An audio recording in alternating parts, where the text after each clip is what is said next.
Live from Wayne Profit Court, you're watching men's college basketball on LHSN as the University of Lynchburg plays host to crosstown rival Randolph WildCats. Come in 5-15 on the year, Lynchburg 13-7 overall. You see the conference records as well.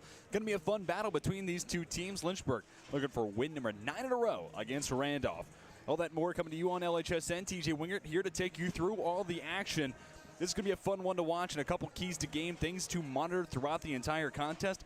Randolph, good for first in the ODAC and three-point shooting percentage, 38.5%. Sometimes you get hot, and you can make a living offensively just from that type of shooting, and if Randolph gets hot, especially early on, can ride that momentum throughout the rest of the contest, they could be in a good spot for the upset. But conversely, Randolph last in the ODAC in points allowed per contest, giving up 80 points per game to opponents, and Lynchburg a top 3 scoring offense in their own right. That could be a bad recipe mixed together for the Wildcats. Meanwhile, for Lynchburg, what I'm really interested to see, what does this team's first half look like, right? Both times playing EMU this year, Lynchburg dug themselves a hole in the first half, fell behind to Hampton-Sydney, down 14 at the half, down by 11 at the half last week against Ferrum. What does Lynchburg look like if they're not playing down by double digits once you get to the break? That'll be one of the things I'm monitoring throughout the entire contest. We'll also give you some players to watch, starting with the visiting Wildcats, number 44, Danny Bickey, a junior from Beckley, West Virginia. Team's leading scorer, 14.3 points per game and 13 or more points in 6 in a row. He's been the go-to scoring option for six-year head coach Pete Hamilton. We'll talk about him in just a moment. On the other side, Theron Suggs, a name you'll hear me talk about a whole lot throughout this broadcast. He had 21 in the most recent contest for Lynchburg, a 65-60 loss at Eastern Mennonite. But it was the first time Suggs had hit double-digit scoring in a 3-game span. So if Suggs picks it back up down the stretch, Lynchburg's offense should be in a good spot. Let's talk about the coaches for each team. Six-year head coach Pete Hamilton, a former graduate of Randolph College, one of the first male graduates from Randolph, as he was a part of the inaugural class when the school went co-ed. And on the other side, it's Coach Hillary Scott, and they will actually be honoring him before opening tip-off as he picked up win number 200 in his career earlier this season at Shenandoah. Hasn't lost to Randolph since February of 2016. Don't go anywhere. The stage is set. We're going to step aside and come back after the national anthem. You're watching Lynchburg and Randolph on LHSN. When you come to the University of Lynchburg to earn a master's degree in athletic training, you'll spend time in the classroom, but you'll also spend a lot of time in our top-notch facilities learning from athletic trainers and working closely with our student athletes. In the Graduate Cadaver Lab, you'll learn about the human body in the best way possible, by actually studying the human body. This will provide a foundation to make you a much better athletic trainer.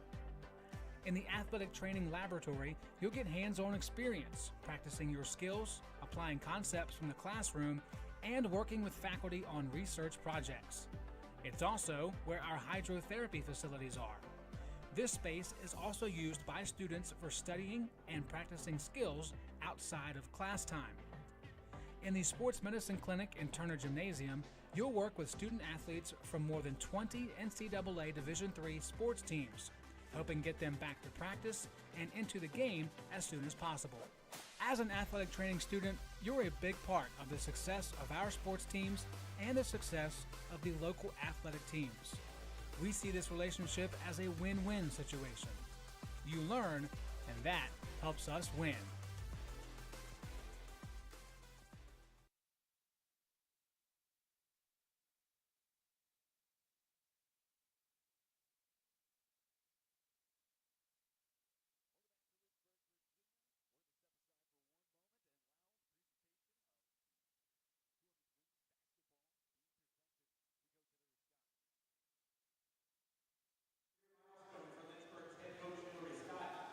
On January 24th, Coach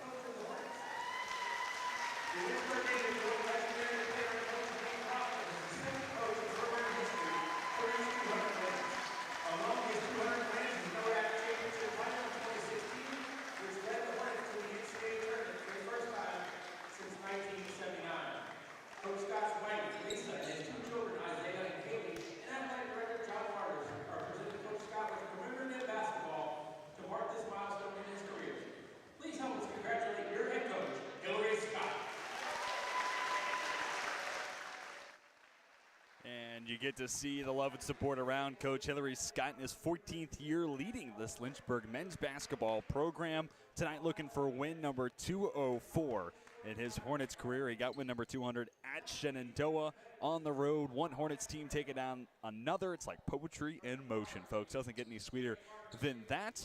Now it's time to talk about the starting lineups for tonight's clash between Randolph and Lynchburg. Starting with Randolph, Jordan Phillips McLeod averaging 11 points per game. See him as one of those backcourt scoring options. C.J. Loving, a senior from Madison Heights, Virginia, not far away from Lynchburg. Jerry Goodman, Joseph Peters, and our player to watch, Danny Bickey, round out the starting five. And if you're cute and listening, you're seeing a pair of seniors, a junior, a sophomore, and a freshman. Well balanced when it comes to that starting lineup and its age experience with some youth. Meanwhile, for Lynchburg, player to watch, Theron Suggs, obviously someone you have to watch throughout an entire contest. Noah Bullock gets his first start at home this season. Bullock, a junior from Lorton, Virginia, averaging less than a point per game. Going to see some more run, at least in the early goings tonight.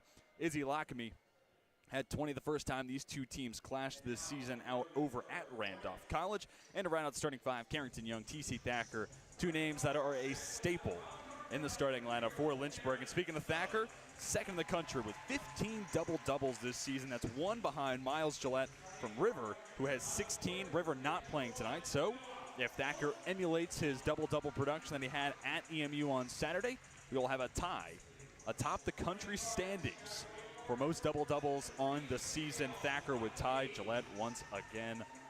So something else to keep your eye on throughout this contest. As I mentioned, these two teams did meet earlier this year. It was the 8th consecutive win for Lynchburg over Randolph. Final score 88-64. Lynchburg was up by 8 at halftime and then ran away with it in the second half. Suggs had 11 points, 9 rebounds. Thacker finished with 20 points, 13 rebounds, 5 blocks. And how about Izzy Lockamy? Really nice, well-balanced stat line. 20 points, 7 rebounds, 4 assists, 3 steals. And then also stealing some shine in that game, Jordan Parham with 19 points, 5 made threes, 16 points, 4 threes coming in the second half alone. And also talking about Randolph in that game, they had some good scoring production. You have players like, Danny Bickey finishing with 17. C.J. Love got into double-digit scoring, had 15 as well as 9 rebounds. Phillips McLeod, 13. And to round out the players in double-digit scoring for Randolph, it was Jerry Goodman finishing that game with 12. Joseph Peters stands at midcourt, presumably will stand opposite of T.C. Thacker. And we will be ready for our opening tip. Tonight's officials, for those wondering, Scott Arbogast, Keith Fogelman, and Matthew Utz.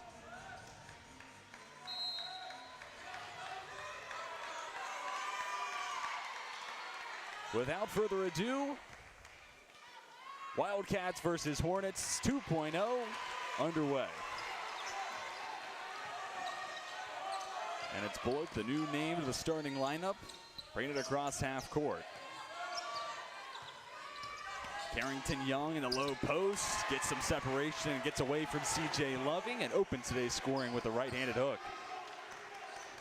Carrington Young averaging 3.4 points per game, but he does a whole lot elsewhere. More than 5 rebounds per contest, nearly 2 dimes per game to go with it. Just an all-around player that do anything that he's asked. Lining up the 3, in and out for Jerry Goodman. Young has it tipped away. Thacker boxes out Loving, watches it go out of play. Clock stops, 9:15 to go in the first half. Mentioned at the top of the broadcast, Lynchburg coming off a 65-60 loss against EMU. But all told, winners of 2 of their last 3.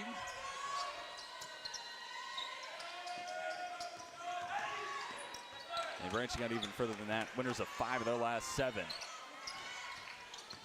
After the miss, extra possession for Lynchburg. Thacker lines up the 3, leaves it a touch short. C.J. Loving gets the rebound and draws the foul against Young. Meanwhile, the recent schedule for Randolph, a little more kind, as Saturday presented a win for Randolph. 88-64, Wildcats took down the Ferrum Panthers, who Lynchburg played close battle with last week. Prior to that win on Saturday, it was 4 consecutive losses for Coach Hamilton and the Wildcats. So Randolph looking for wins in consecutive games. Meanwhile, Lynchburg We're going to start a new win streak. From way downtown, clumped off the backboard and the iron from Phillips McLeod. McLeod, excuse me. Bullock draws the foul from behind. So Lynchburg will have an inbound set from underneath the cup. Foul goes against Loving. Both team with one foul in the early goings. All-time Lynchburg 19-6 against Randolph, and as mentioned, winners of 8 in a row. Bullock finds Thacker, cut to the cup, fouled on his way up. Thacker, one of the best in the ODAC when it comes to making good on his appearances from the stripes. Second in the ODAC in free throw shooting percentage, 83.8%. Furthermore, how about fourth in the conference in free throws attempted, second in free throws made. And the grad student has his first point on the evening. Coming off a 13-13 showing at EMU on Saturday. In and out for Thacker. Lynchburg pushes the lead to 3-0.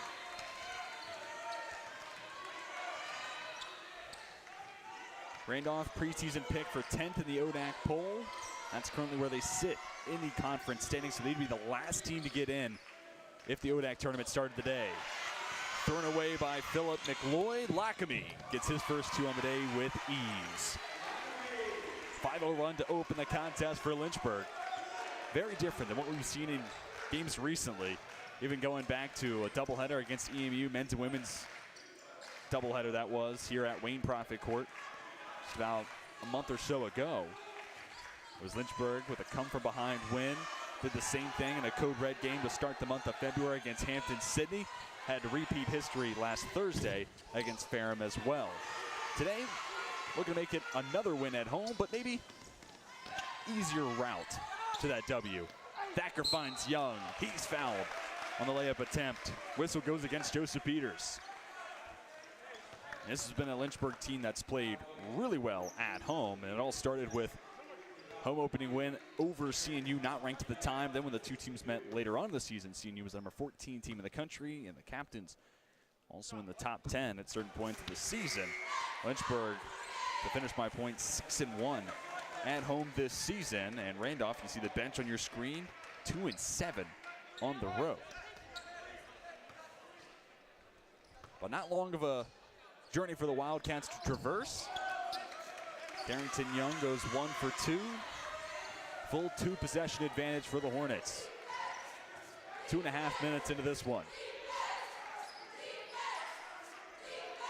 Danny Bickey, first time seeing him control the basketball. Dishes it off. This is Goodman taking screen left. Set courtesy by Landon Wagner. He had 13 rebounds. First time these two teams squared off against each other. Bullock along the baseline finds Suggs. Free throw line, Jay. Misses strong. Offensive rebound for Thacker. He's then blocked by Wagner. Out of play it goes. It'll stay with Lynchburg. Wagner on the year, about half a block per contest. Sophomore from Martinsville, Virginia. One of the taller and longer players on the team at 6'7", 220 pounds. Nice finish for Suggs. Lynchburg ahead 8-0. Talking more about Suggs, our player to watch at 21 at Eastern Mennonite. It was welcome to see that scoring production revitalized after a tough 3-game stretch for Suggs. Didn't hit double-digit scoring in 3 games coming against Virginia Wesleyan, Hampton-Sydney, and Ferrum. Part of that 3-game stretch, Suggs only had 2 games all year with less than 10. Bickey for 3, got it to go.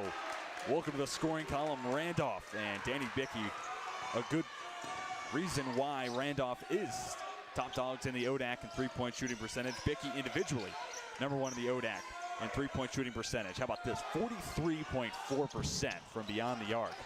In and out for Bullock. Offensive rebound, Young. Bullock tries again. Again misses. This time another offensive rebound gathered by Thacker. Now it's Suggs heaving the 3. Misses in the same spot. Rebound for Bickey. Talking more about Danny Bickey. Also first in the conference in three-point shots attempted, 122, and first in threes per game, 2.6 a contest. All those numbers in your face to convey Bickey. Got to count from him from downtown. Subs on for Randolph. Loving gets a breather, as does Landon Wagner. Subbing in Hunter Furling. Show you another look. Foul going against Lynchburg. Second whistle to go against the Hornets. The other sub was Cole Perry. Bickey misses this time around. Less than 16 to play in the first half. Miles Taylor, first time calling his name this evening. Takes a screen right from Dow Dunton. Had 5 offensive rebounds alone on Saturday. Shot fake, Dunton. No good. Left-handed floater.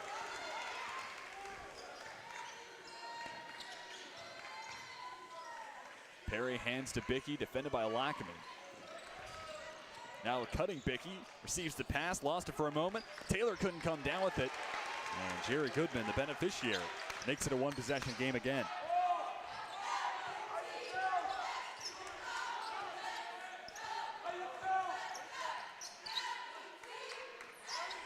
So an 8-0 run to start today for Lynchburg. Now a 5-0 run to answer for Randolph. Nice move from Lackamy. Give him the basket and the foul.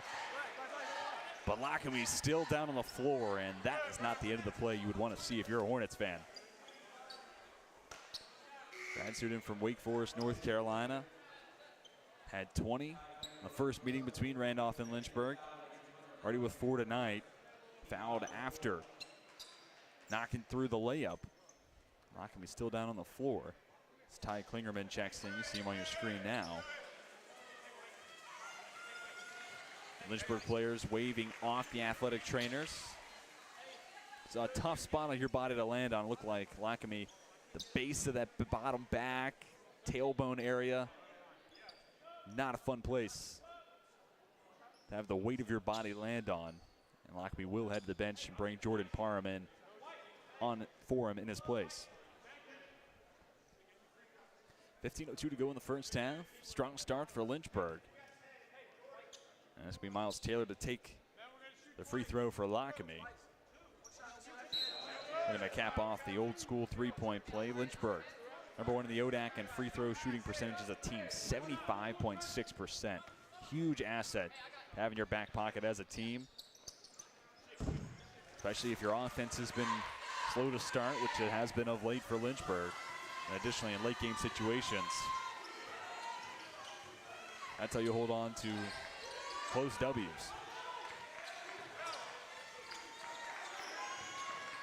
Perry swings it over to the near side. Klingerman looking in the direction of Bickey, picks up his dribble. Now it's backed out. Phillips McLeod, long 2, off the glass, shot strong. Offensive rebound gathered by Verling, and Bickey now 1 for 3 to start his day from beyond the arc. Parham in transition, thought about the tray. Instead, far side elbow, misses long.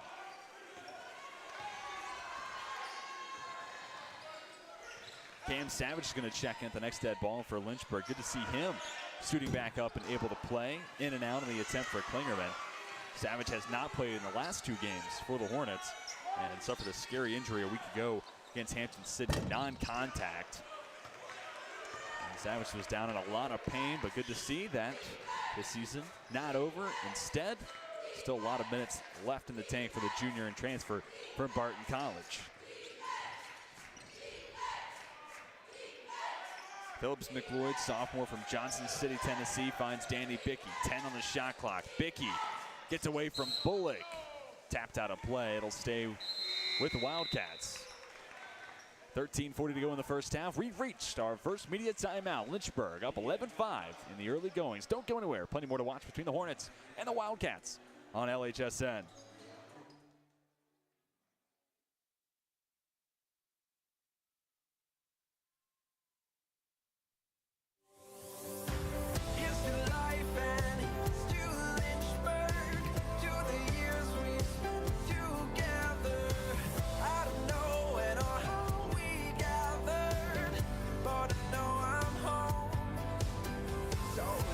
Love and here's to the heartache, all the life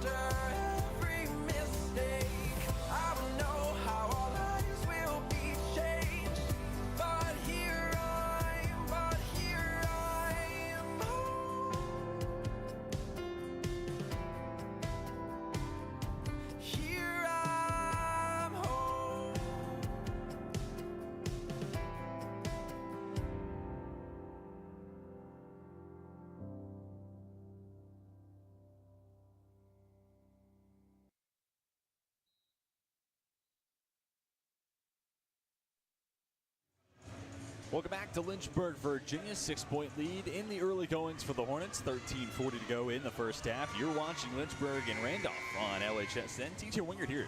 Take you through all the action.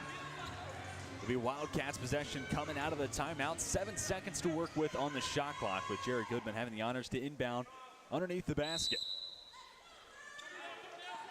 Danny Bickey not on the floor. This is a catch-and-shoot situation for the most part. And it'll be Goodman likely to take the shot instead. Backs it out. Phillips McLeod. 2 seconds on the shot clock. He won't get field goal attempt off in time. Shot clock violation. Ends the possession for the Wildcats. 3rd turnover already for Randolph. Cam Savage is in. We talked about him a little bit prior to the timeout. Miles Taylor tries to go the full length of the court. Leaves the runner short. Klingerman has it poked away by Suggs. Gathered by Perry. Ditched to the corner. A couple of Wildcats there. Neither could catch the pass. Now Lynchburg takes back over, and the Hornets had a tough time lately shooting a 3-point shot, at least overall. Look at the Hampton-Sydney game last Tuesday. 2 for 18 start. 2 for 15 to open the game from downtown against Ferrum. All told, over the last 4 games, Lynchburg has shot 31% or lower from 3. I'll give you the exact totals. 25% at Virginia Wesleyan, 28.6% from 3 against Sydney, 31% against Ferrum, and Saturday, 6 for 32 from beyond the arc, 18.8%. That has brought the team's season-long 3-point shooting percentage down to 33%. At one point, Lynchburg was top 3 in the ODAC in that category, now down to 9th. C.J. Loving, one of the starters, back in the game for Randolph. Phillips McLeod, back to Loving. Hop step, Loving lost it, gathered by Dunton. No numbers advantage for Lynchburg. Savage through the screen, the 3, indeed. Savage back better than ever, 18.5% 3-point shooter before today's contest. Well, a welcome start there for Savage, and the first made 3 on the night for Lynchburg, now 1 for 6 as a team. Dunton gets the rebound. Hornets have a chance to push the ledger to double figures. Long 2, Savage quickly with 5, and the lead grows to 11. And Cam Savage in specific has put together a couple of big games this year. And you add his mid-range scoring ability to the likes of what Suggs could do all over the floor. T.C. Thacker can score in a variety of ways and from all over the court. You add Savage's ability to, if he can knock down a couple threes plus the mid-range jumper, look out. That is a really tough 3-headed monster to try to slow down for opposing teams. Those big games, by the way, Cam Savage set a career high with 20 in that home win against CNU. Followed it up 2 games later, new career high 30 at Washington and Lee. And he's reached double digits 2 other times, 16 in the rematch at CNU, and then 11 first time Lynchburg played Eastern Mennonite. Shot won't count. Savage missed regardless. Going to be a foul going against Randolph. Landon Wagner, the guilty party. I saw 13 being flashed up by our officials and figured the illegal screen goes against Taylor. Instead, Pete Hamilton getting the explanation as the inbound will come just in front of the Randolph bench.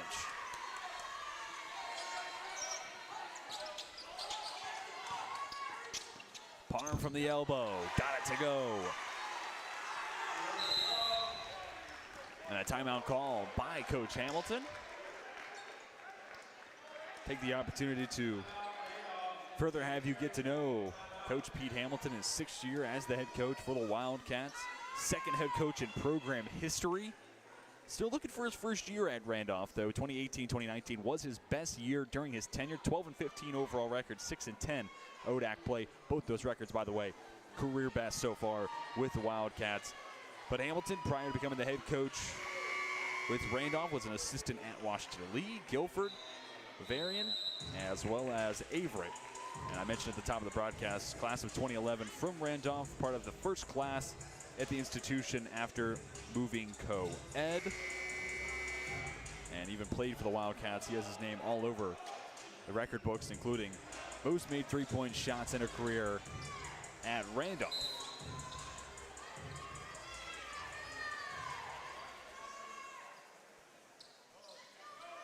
Savage will apply some full court pressure as Randolph has possession coming out of the timeout. Jerry Goodman brings it across half court, senior from Suffolk, Virginia, averaging nearly 11 points per contest. Also a good three-point shooter, 43.3% from beyond the arc this year. So him and Bickey certainly create some defensive headaches for opposing teams. Nice play from Taylor, keeping it in. Nothing doing in transition for Lynchburg. Taylor pulls up in the face of Loving, leaves it short. Rebound Wagner.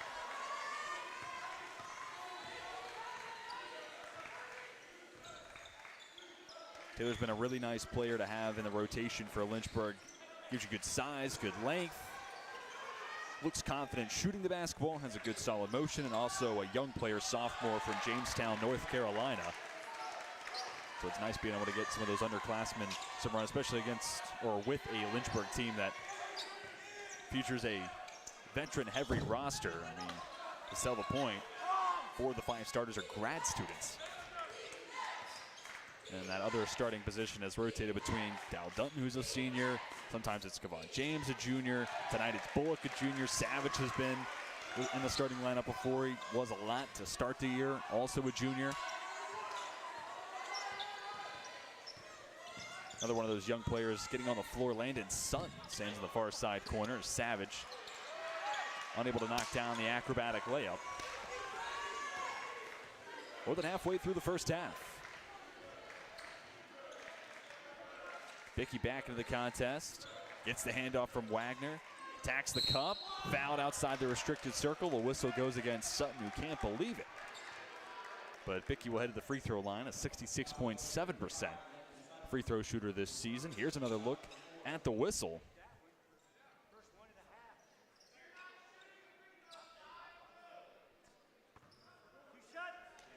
Bickey with 3 points so far this evening. But a cold shooting start to the night. 1 for 4 from the floor. All those shots coming from beyond the arc. First free throw attempt, no good. By the way, the foul against Sutton, the 4th to go against the Hornets. Randolph been called for 5 fouls so far in the first half. So both teams seemingly have a clear pathway to work themselves into the bonus.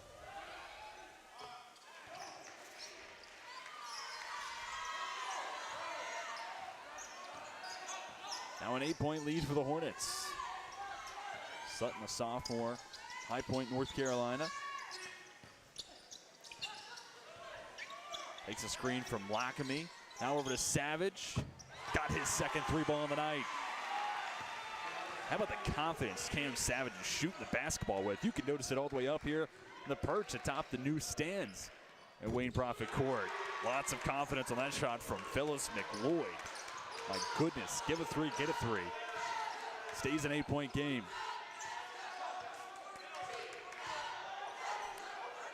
McLeod on the season, 37.2% three-point shooter, showcases some nice range on that last make. Dish to the corner, Savage leaves this shot off the front iron. Ty Klingerman, a junior from Front Royal, Virginia. Gives back, Phillips McLeod leaves it short. Dunton couldn't pick up the loose ball. Instead, it's C.J. Loving giving the extra opportunity for Randolph. And it's 2 points at the end of play for Landon Wagner. We get a 6-point contest. 8:32 to go in the first half. Timeout on the floor. 30-second timeout called by Coach Hillary Scott. Saw Coach Scott in the pregame being honored for win number 200 that came earlier this year at Shenandoah. Here's the 3 from Phillips McLeod. But tonight, Coach Scott looking for win number 204. And Alto looking for win number 9 in a row against Randolph. The last time Lynchburg lost to the Wildcats, February 10th of 2016. Last time they lost at home, February 13th of 2013. So yes, it's been a long time coming for the Wildcats. Looking to play spoiler tonight. Number 10 seed in the ODAC standings, Lynchburg in the top 4. This would certainly be a big upset when it comes to the ODAC standings, and this is one of 3 games being played tonight. Hampton-Sydney is taking on Guilford at Guilford, and Washington-Lee will take on Bridgewater this evening. We'll keep you up to date on those scores as the night progresses. Full 2-possession advantage for Lynchburg out of the timeout. They're going to stretch the lead a little bit more. Randolph throws a changeup, switches into a zone look on defense. Sutton looking for help for Lockamy.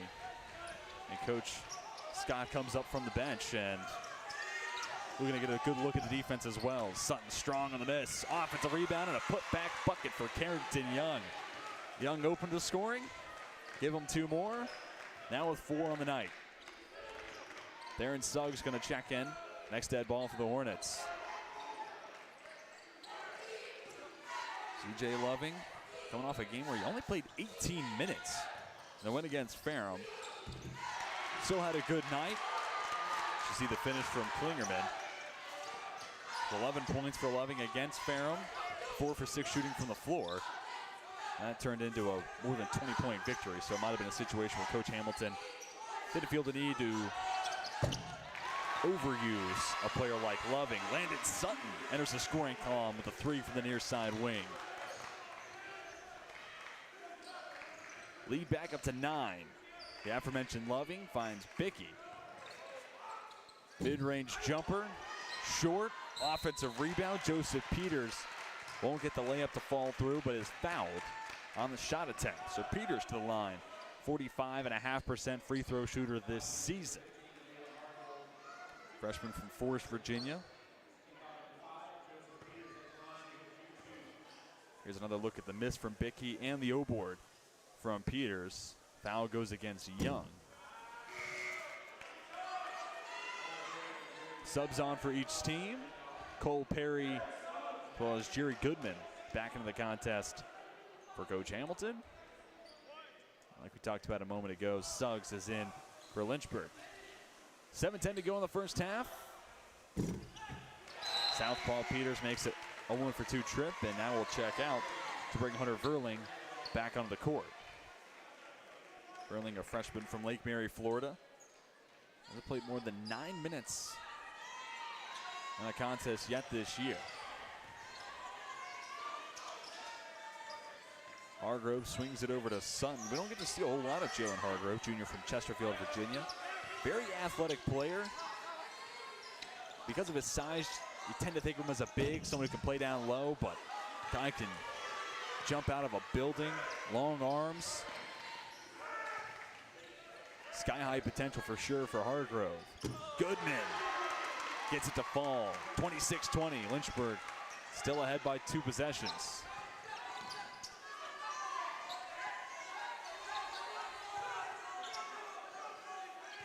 Sutton over to Suggs. Raleigh, North Carolina native. 1 for 3 shooting to start his night. 2 points so far. 2 defenders in the face of Lockamy. Grad student drives in, finds another grad student. Basket went through for Young, but it won't count. Foul before the shot was put up. Fresh 20 put on the shot clock, but the foul on the floor sends us to under 7-minute media timeout. Lynchburg ahead by 6. Don't go anywhere. Plenty more to watch between the Hornets and the Wildcats on LHSN.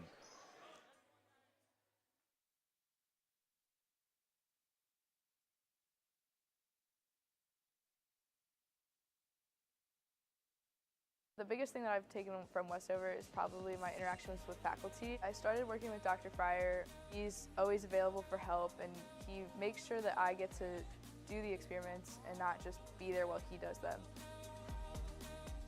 I didn't want to limit myself when I came here to just taking the prereqs for med school. I wanted to get a full, well-rounded education, and I definitely found that in the Westover program.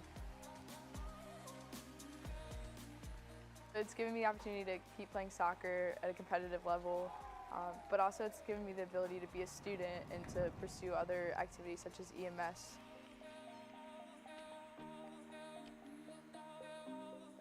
"100% do Westover because it's not something they're going to regret, and it's going to be a lot of work, but so is everything else. It's just going to help build their education that they've already had and make them a better person for it."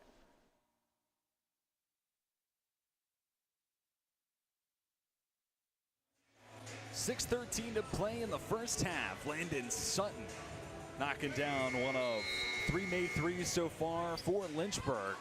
It was answered back immediately by Jerry Goodman. Randolph 2 for 10 from downtown Lynchburg, 3 for 10 from beyond the arc. Neither side off to a hot start offensively. Hornets as a team shooting 37% from the floor. Randolph a little bit better, 40%. They've only had 20 field goal attempts to Lynchburg's 27. Big reason for the difference. 5 offensive rebounds for Lynchburg. Also, Randolph with 6 turnovers, juxtaposed to Lynchburg's 1. Suggs, contested J, no good. Hargrove got his hands on the basketball and waiting for the foul call. It's going to go against Randolph. That was the 7th whistle to go against the Wildcats. Here is the foul once again. That means Jalen Hargrove, after absorbing the contact from Hunter Verling, is going to step to the free throw line. Hargrove, a 60% free throw shooter so far this season. Misses on the front end. Concedes possession of the Wildcats now.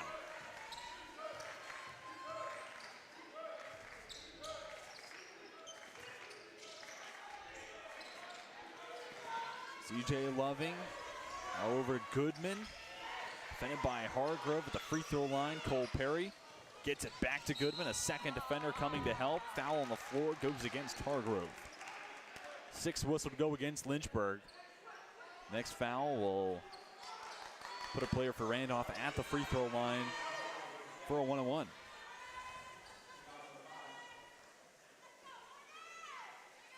That could be tough if you're Hargrove trying to defend the smaller player in Goodman. He gets one step on you. Sometimes you get caught reaching just for that one slight moment.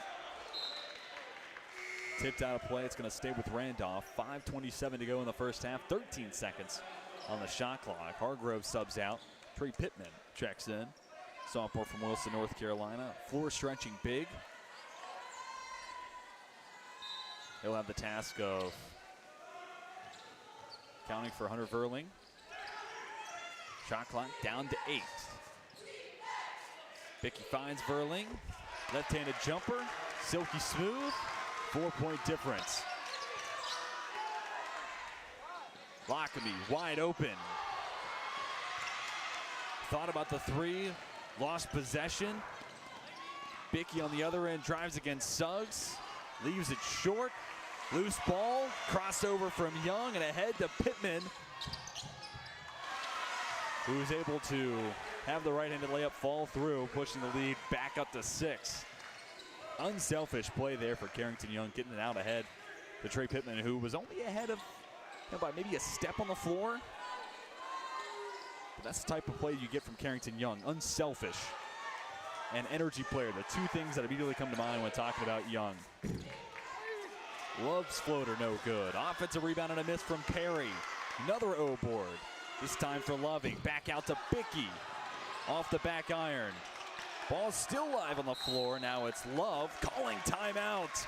CJ Loving gathered another miss. Fell to the floor, and just before Young could get the jump ball call off, Loving calls timeout. And it'll be Randolph possession coming out of the timeout. Here's the look. Basket for Pittman on the break. His first 2 points on the evening. Really heads-up play for the senior CJ Loving. Garners the extra opportunity for Randolph. We've already had a plethora on this possession, crashing the offensive boards, and now that total on the night even, 6 for each side. Now what it comes down to is getting points off those turnovers. 6 O boards has turned into 9 points so far for Lynchburg. 6 offensive rebounds for Randolph. Just 2 points on the other end. Randolph looking to have that change here coming out of the timeout. You see the Lynchburg cheer squad on hand tonight. Been really nice to have them as well as the Pet Bands down the stretch of this season, and it's made Wayne Prophet Court that much harder to come play at. The women's basketball team, only 1 loss at home so far. Same could be said about the men's basketball team. And both teams, their 1 home loss, funny enough, against Roanoke. Also a solid crowd on hand. which again makes Wayne Prophet Court that much harder to come into and try to overtake Lynchburg. Randolph 2-7 as a team on the road this year. Lynchburg 6-1 at home. 4:18 to go in the first half. Teams back on the hardwood. And basketball can now resume. Update on some of the individual numbers so far. Cam Savage, game's highest scorer with 8. All that coming off the bench for the Hornets. He's then followed by Carrington Young with 5. Izzy Lockme has 4. Landon Sutton, next highest scorer for Lynchburg with 3. For Randolph, it's 6 to lead the way for Jerry Goodman. And then 4 for Landon Wagner and Danny Bickey. Goodman finds Loving. Tough shot. Well defended by Pittman. Generates the miss. Now the trailer on the play. Gets the pass from Young. Turnaround jumper from outside the restricted circle. No good. Pittman gets his own miss. Misses strong off the glass. Timeout called to allow C.J. Loving to exit the floor. He was walking towards the Randolph bench under his own weight. Hopefully we'll see Loving check back in.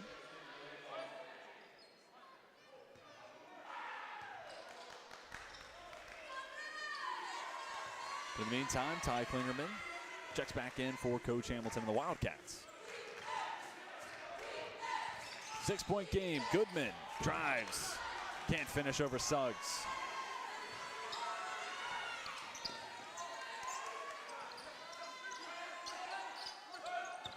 Full 5-out setup now for Lynchburg. Young drives in, finds Pittman. 2 defenders collapse. Step back. Young for 3.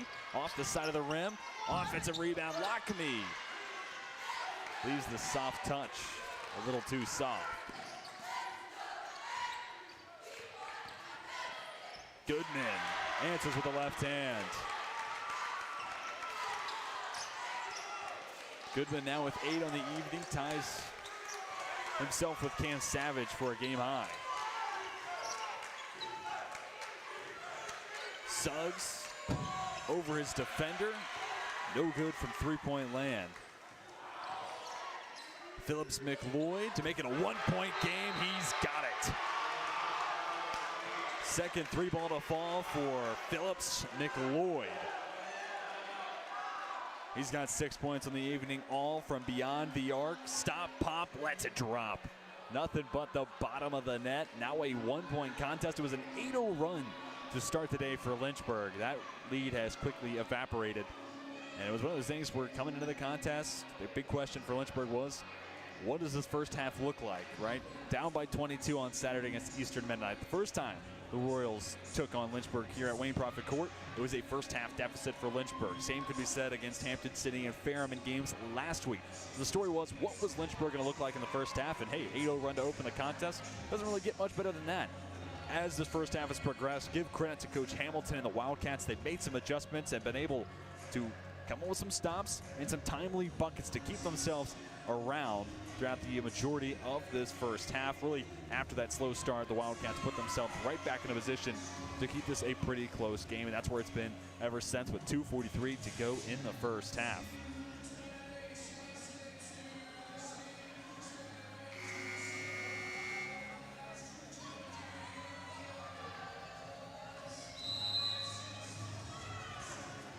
Coach Hamilton, final points in the Randolph huddle.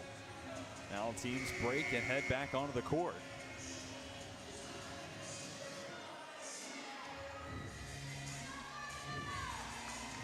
And it looks like C.J. Loving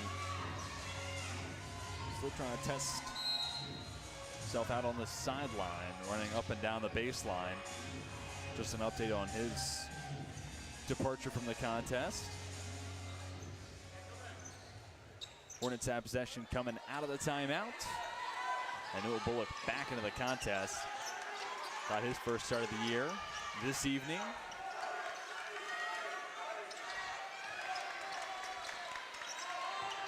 Lockme gets the handoff from Dunton. Left-handed finish at the cup. And how about Izzy Lockme of late, adding a whole lot when it comes to a score, and doing so despite being 2 of 11 shooting from three-point land over the last 4 games. Excuse me, 3 for 15 over the last 4 games. Pittman for 3, misses strong. Gathering the miss, second chance opportunity, no good for Suggs. Dunton can't convert on the left-handed floater, and another offensive rebound. Trey Pittman found on his way up, a chance to push the lead out past 1 possession. 1:57 to play in the first half to continue my point about Easy Lackamy. As I noted, 3 for his last 15 from 3. That's over the last 4 games. You see the foul again. That said, he's had 10 or more points in 5 of the last 6, including 20 when Lynchburg traveled over to Randolph to take on Wildcats for the first time this year. And a lot of that scoring production, if it's not from downtown, it's inside the restricted circle for Lockman. He's showcased a lot. Soft touch, even just basketball IQ, putting himself in a position, get the defender in the air, good shot fakes, good pass fakes, little things like that help make up for the fact that Lackamy's only 5'10", and sometimes scoring amongst the trees isn't all that easy at that stature. But despite the small frame, Lackamy's still getting it done on the offensive side. Goodman with 8 seconds to work with. Pick and pop, wanted Wagner instead. Feeds C.J. Loving. Shot clock down to 2. Finger roll, air ball. Lynchburg was moving in transition, but officials halt forward progress, and we'll have the Hornets inbound from their own baseline. Lackamy checks out. Suggs back in for Lynchburg with 1:25 to go in the first half.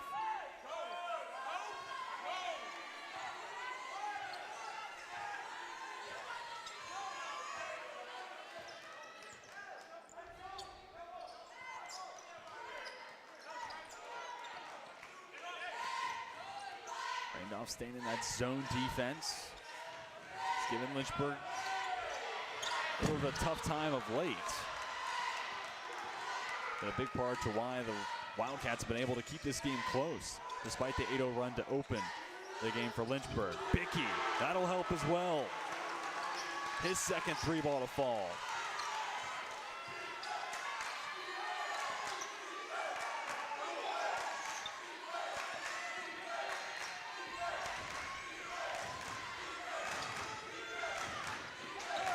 Dish to the free throw line. Dunton gets it back out to Savage.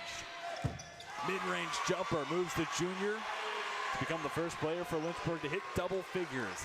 Savage has exactly 10. Shot clock turns off. 22 seconds to go in the first half. A 3 to tie it if you're Randolph.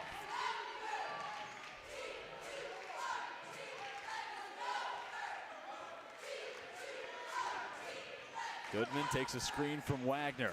Clock down to 5. Now Wagner cuts, finishes over Dunton. And Bullock not going to get the shot off in time. That means 33-32 your score.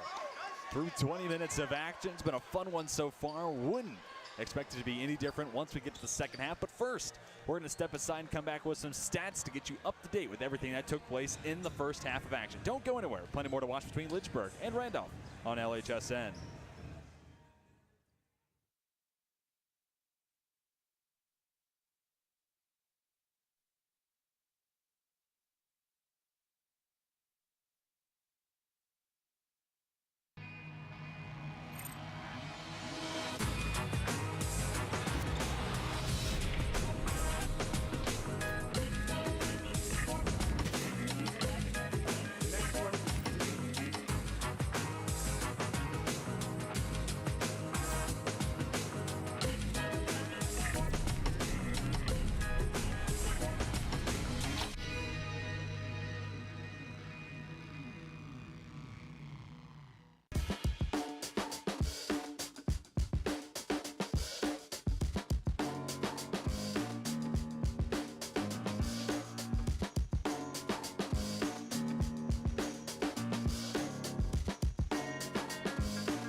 I've taken from Westover is probably my interactions with faculty. I started working with Dr. Fryer. He's always available for help, and he makes sure that I get to do the experiments and not just be there while he does them. I didn't want to limit myself when I came here to just taking the prereqs for med school. I wanted to get a full, well-rounded education, and I definitely found that in the Westover program. It's given me the opportunity to keep playing soccer at a competitive level, but also it's given me the ability to be a student and to pursue other activities such as EMS.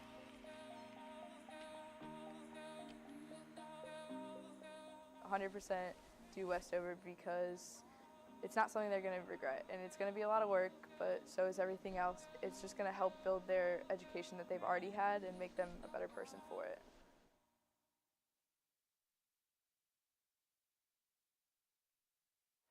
Halftime in Lynchburg, Virginia. Hornets find themselves up by 1 against their crosstown rival, Randolph College. TJ Wingert here with you on LHSN, now joined by Director of Swimming, Brad Dunn. Coach, thank you so much for taking some time to join me. Dude, I'm excited. This has been a lot of fun. You know, I've been watching a lot of games in here this season, and excited to, when you invited me up here. I haven't gone through the whole, get up with shaving and get my hair cut before the meet yet, so that's coming tomorrow, I promise. I promise. So I'll be looking better then, but excited to join you up here. Yeah, absolutely. Well, let's start by talking about the first half. What were some of your takeaways from the first 20? Man, that's what you said. When I came up here, TJ was like, we're going to talk a little basketball first. So I was excited. I thought this was all going to be swimming here at halftime. I mean, it's exciting. You can tell. I think it's a little bit bigger game, being a crosstown rivalry game. I've been listening to your broadcast, so I don't know what you've been saying up here. So I think nerves with some of those layups that both teams probably would have made, and normal circumstances, teams kind of shooting pretty well towards the end of the half, and a one-point game at halftime. I think it's going to be exciting all the way through. So, definitely, I know, much to his dismay, I know Coach Scott's team's been a much better second half team, kept it dramatic for us. So, look for good stuff from them in the second. They're just trying to make sure everyone stays in attendance, so thinking long term here. Oh, yeah. Oh, he made that joke today, but did he really? Made that joke to him. I don't know if he really prefers it that way or not. But, no, a great, fun team to watch for sure. No doubt about it. Now I want to ask you about, the swim program. This is a really exciting time of the year. Y'all go year-round, and now this is what it comes down to, right? You guys leave Thursday to go down to Greensboro for ODAX. Right, yeah. So we're here in championship week, so the team, really – you were kind of asking me before we went on, what we're doing right now, and at this point, the work's been done, right? We said the hay's in the barn, we're ready to go, and so taking it pretty easy the last couple of days. Same thing, we'll go easy tomorrow before we start kind of cranking it up on Thursday morning, getting down there. We've got the 800 free relay on Thursday night, and then we go prelims, finals Friday, Saturday, and Sunday. So we got 7 total sessions, so a lot of swimming coming up this weekend. We're excited. Well, I think the format of the event you were just telling me is really fascinating. So you basically have prelims to start the day, semis, and finals, and it's different events each and every day. So literally, it's a championship environment Thursday through Sunday. Oh, yeah, definitely. So the relay on Thursday night is time finals, and, no real semi setup necessarily, just prelims, top 16 in each event will come back swim at night. The relays are always exciting to watch, so I know the ODEC does a great job with that live stream, so hopefully if people can't get down there to watch in person, maybe they might tune in and watch a little bit, but we'll push a lot of stuff. You all do a great job with our social media help and getting good graphics and things up with results and all of that as we go day by day, so very excited about it. Yeah, we're excited for you, and the last question I want to ask you, hopes, goals, what is it from a coach's perspective? What are you thinking coming into the weekend? Yeah, I think same thing with the work that they've been doing in the pool. We've been doing as coaches, figuring out where people fit in with their lineup, with the events that they're going to swim. It might not be their favorite event, but it might be one where they could score 10th instead of 12th, or something simple. Sure. Top 16 as opposed to outside of the top 16. So, a lot of that work has been done. So, we've got the pieces in place, and right now it's just about being confident. I want us to go down there. I want to perform at a high level. I want to see everybody. I want to see that confidence, that team energy that we bring. And I think that every race, the goal is primarily get back to night finals. And then when you get to the finals and you got a lane, especially, TJ, you haven't been to one of these, but if you're in the A final, they bring the top 8 people back to a ready room. The first person gets to pick a song to walk out to. Maybe maybe it's the Backstreet Boys like we're listening to right now. Who knows? But the energy is just, it's fantastic. And especially we're at the Greensboro Aquatic Center that's going to host ACC championships, national championships. So it's a venue for, for great swimming. Absolutely, Coach. We're super psyched to see what comes out of this weekend. Best of luck. Great. I appreciate you having me on. Go Hornets. Let's get this basketball game going. Absolutely. Thank you so much for joining me. We're going to step aside and come back with more. You're watching Lynchburg and Randolph College on LHSN. I was looking for a school that could provide me with the athletics, academics to pursue my career, a wind symphony to pursue my passion for music, and really have a nice general atmosphere. The professors here are really unique, their background and their passion for teaching. It's really a place where you can explore. Lynchburg gives you the opportunity to fail, but also get back up in that period of time and learn from your mistakes. I can make these mistakes within the school environment, but also with the support of other friends, and be ready for the real world when you graduate.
One-point game at halftime here on Wayne Profit Court. Lynchburg holds the 1-point lead over Randolph College here on LHSN. TJ Wingert here with you.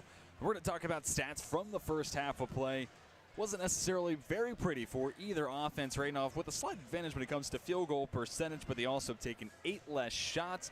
Part of that is because of the offensive rebound category. At one point it was even 6-6. Lynchburg then found a half dozen's worth of offensive rebounds after it was knotted up. 12-6 overall the lead in the offensive rebound category. Also the turnovers you see on your screen, a part of why Randolph has less field goal attempts than Lynchburg tonight. Those 6 turnovers for Randolph has then become 9 points the other way for Lynchburg. The 2 turnovers for the Hornets have only become 2 points for Randolph. So that's a big difference so far in this contest. I also want to make note, both teams shooting 50% from the free throw line. Lynchburg, though, 4 for 8. Randolph 2 for 4. Be interested to see once we get into the second half, if this game stays close, what kind of emphasis does each side put on getting to the free throw line, especially considering both teams worked themselves into the bonus rather quickly in the first half. Does history repeat itself there once we get to the second set of 20? We'll be sure to keep you up to date on all those foul totals once we get to the second half. Also want to make a quick note, second chance points, despite 12 offensive rebounds for Lynchburg, only 5 second chance points to show for it. And that's been an area where we haven't seen as much translation as you would like. But we'll see if that changes once we get to the second half. We're going to step aside and come back, show you some highlights from the first 20 minutes of action. Also talk about adjustments both teams can make once we get to the second half. And then we will reach the second set of 20 between Lynchburg and Randolph, coming to you on LHSN.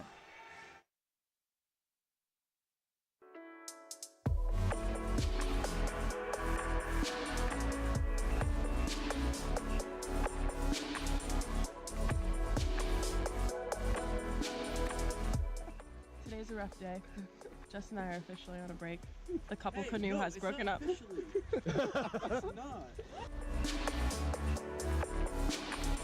How you feeling? Living the dream. Just canoeing. That's the Mexican side behind me.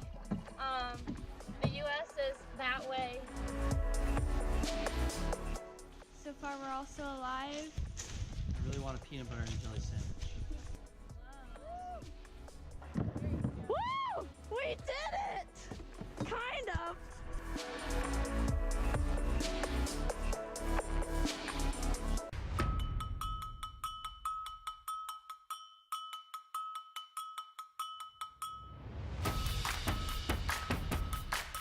Living the dream. USA, Mexico. That was so exciting.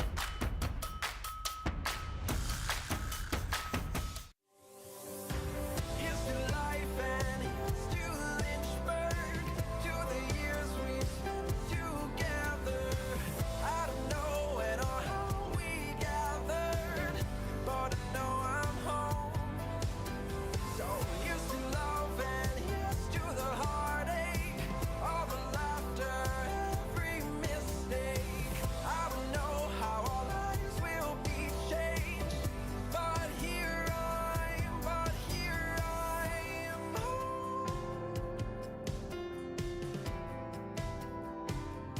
Here I'm home.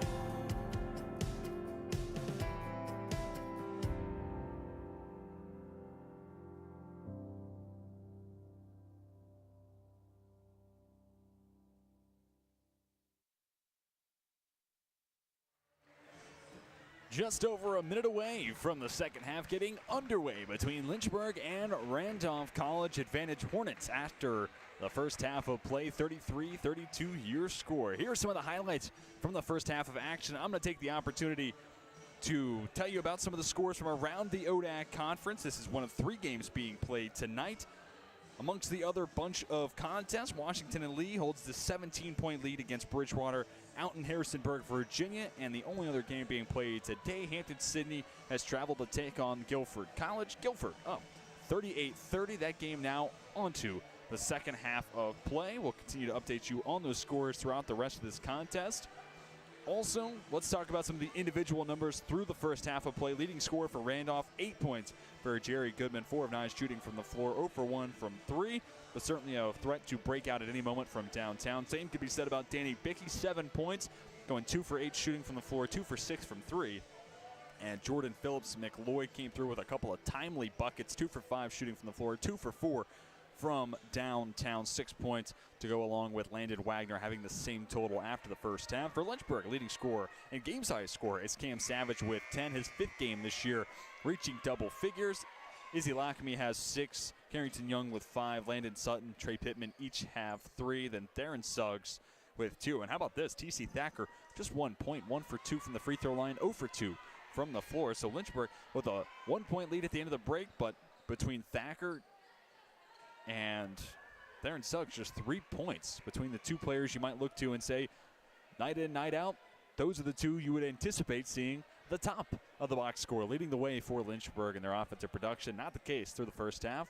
Both those players, though, can certainly go on a heater and change that very quickly. So we will see. Players on the court. We're set for the second half of action here on LHSN. Let's talk about some adjustments, starting with the Wildcats, who have the first possession of the second half. And really, especially if they stick into that zone defense, I think they have a pathway to try to complete this upset. Really, once they made that shift from man-to-man to a bit of a trap 2-1-2 of sorts, it really stymied Lynchburg's offense, and that's the adjustment for the Hornets. Can you find an answer for that zone look that the Wildcats are showing you?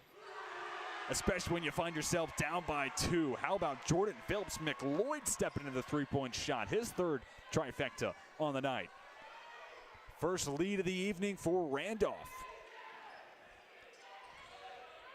Now the Hornets with a chance to respond. Noah Bullock out to start the second half. Same can be said for Dow Dutton. And outside of Dutton, taking over for TC Thacker, the rest of the 4 on the court right now for Lynchburg were the starters to tonight's contest.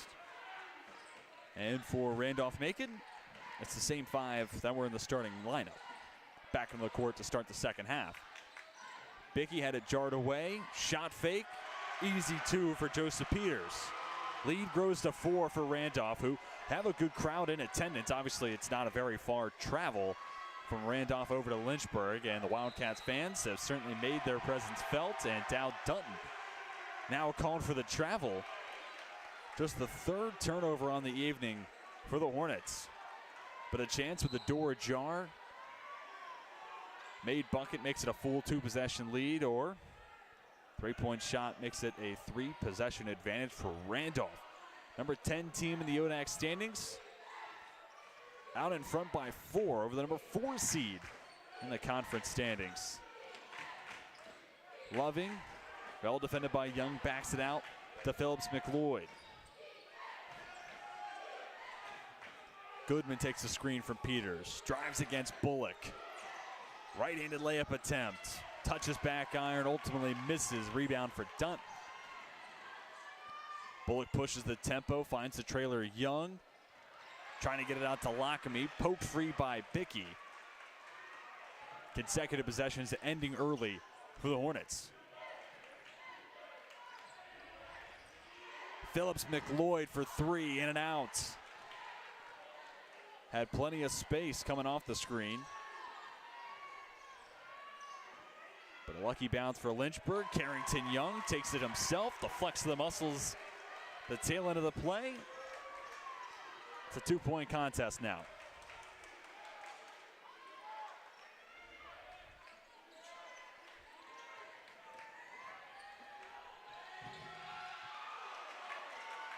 Close miss for Phillips McLeod.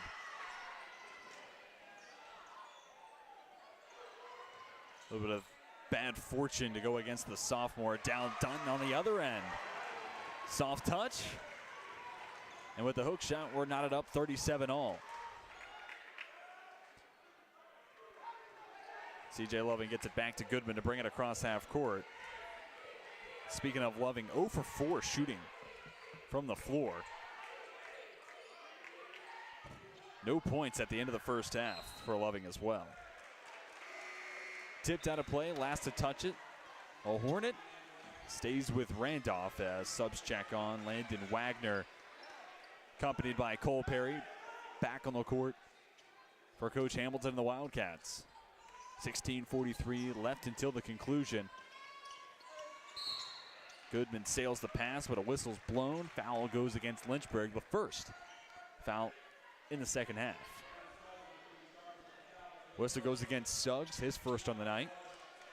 We talked about CJ Loving being absent from the scoring sheet. We talked about it just a moment ago. Thacker with just 1 point, Suggs with only 2 after the first half. Goodman finds the roller Perry. Layup was halfway down, bounces back out, gathering the miss. Wagner gets the O board and is then fouled on the floor. So it'll be another inbound set coming for the Wildcats. Take another look at the whistle going against the Hornets. Tapped out by Lockamy. Now the inbound comes from the far sideline. 18 seconds to work with on the shot clock, so plenty of time for Randolph to get set.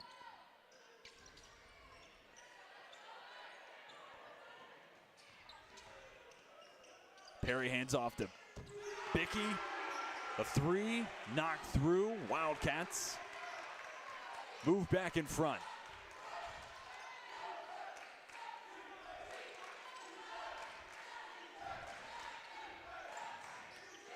Third 3 on the night for Bickey. He becomes the first player for Randolph to hit double digits. He's got 12. Tipped out by Phillips McLeod.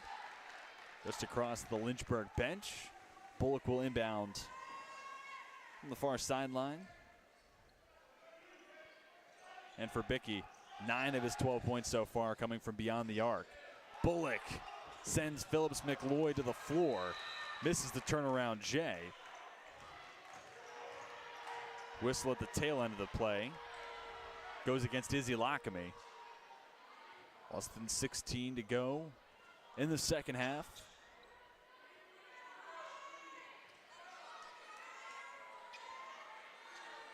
Bullock's going to apply some full court pressure against Goodman.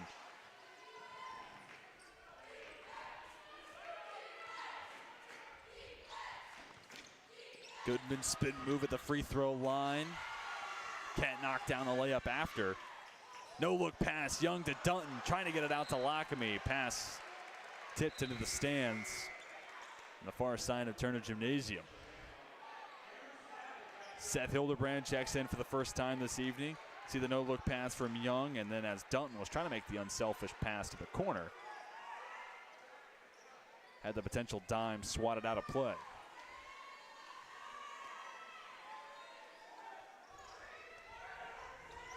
Lockamy to Savage for three, leaves it off the front of the rim, gathering the miss. Dunton can't convert on the second chance opportunity.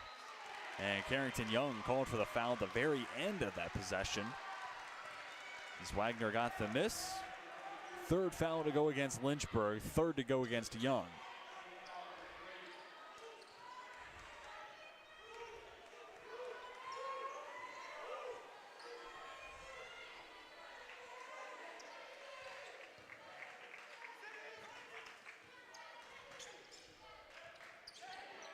After trailing the entire first half, Bickey gets his fourth three-point shot to fall and pushes it to the largest lead of the night for Randolph at 6. Suggs drives in, takes it himself, kiss off the glass and through. Timeout on the floor. That brings us to immediate timeout. Randolph overcomes the 1-point deficit at the break, finds themselves up by 4. You're watching Lynchburg and Randolph on LHSN.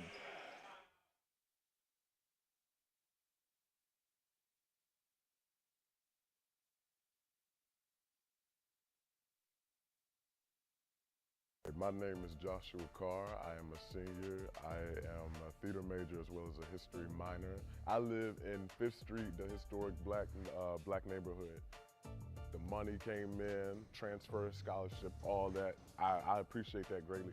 I'm smart too. So they gave it like, you smart, here. You know what I'm saying? You come here to do a job. I came here to do a job.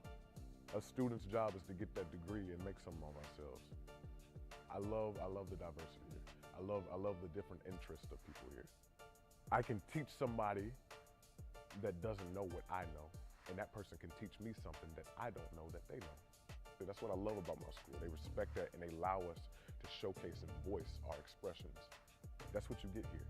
You get diversity, you get different people with different knowledge coming together, sharing information and helping each other out. That's what I love. That's why I say people. I love the people here.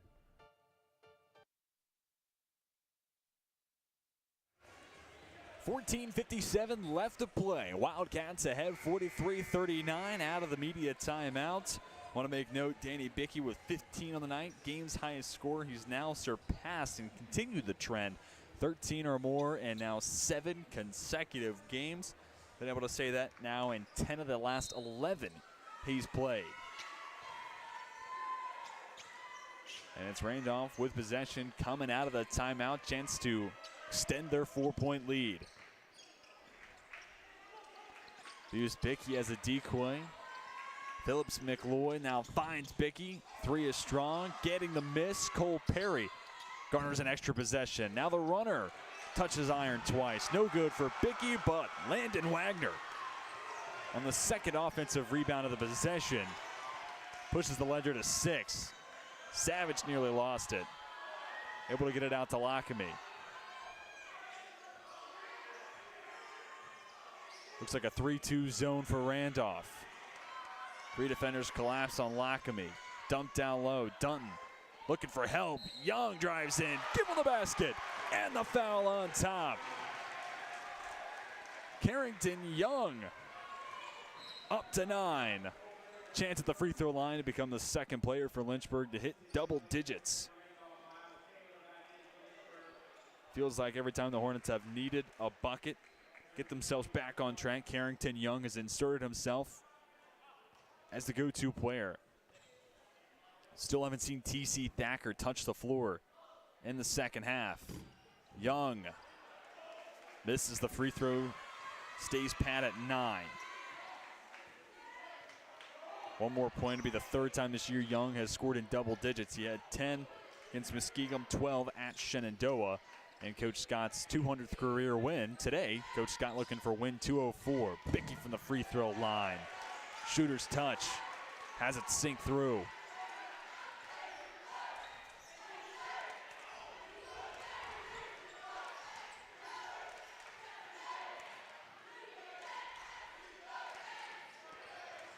Young in front of Wagner.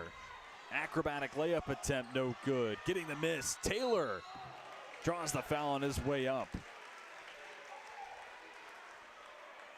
Taylor will head to the free throw line for the second time this evening, 1 for 1 in his first trip, and he took that in the place of Izzy Lackamy, who got fouled after completing an and one.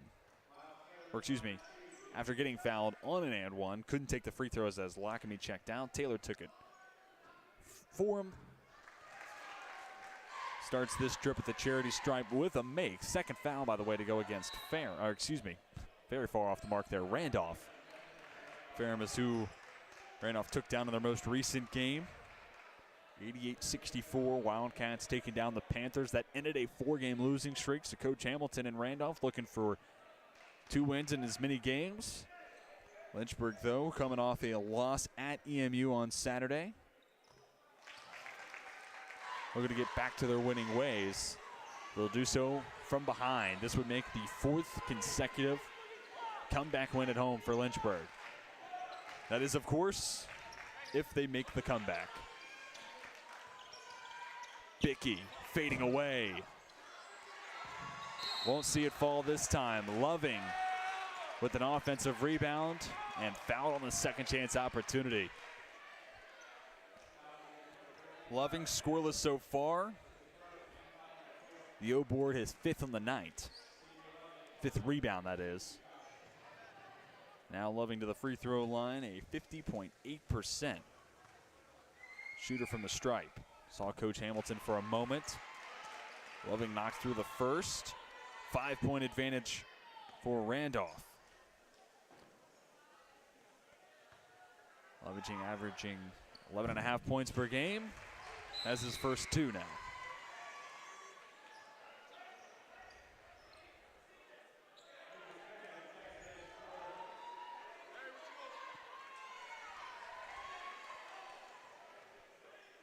As Carrington Young's going to head to the bench now for Lynchburg. Lucas Heckerman comes on in his place. First time seeing Heckerman touch the floor tonight. And we still have not seen T.C. Thacker in the second half.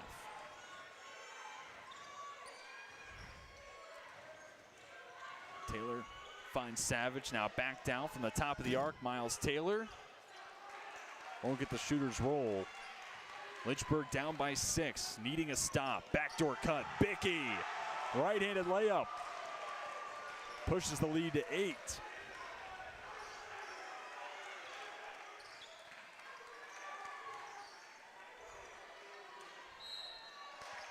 Parham's going to draw the foul going against Bickey. His second on the evening. 3rd to go against Randolph as a team in the second half.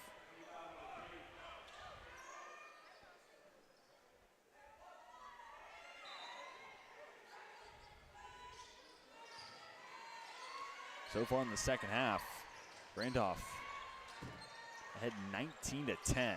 Miss from Parham, rebound for Heckerman. Second chance opportunity for the Hornets. Savage drives in, through the contact, finishes with a right hand. Savage with a team best 12. Now heads to the free throw line looking for point number 13. And more importantly, if you're a Lynchburg fan, the opportunity to make it a 5-point contest.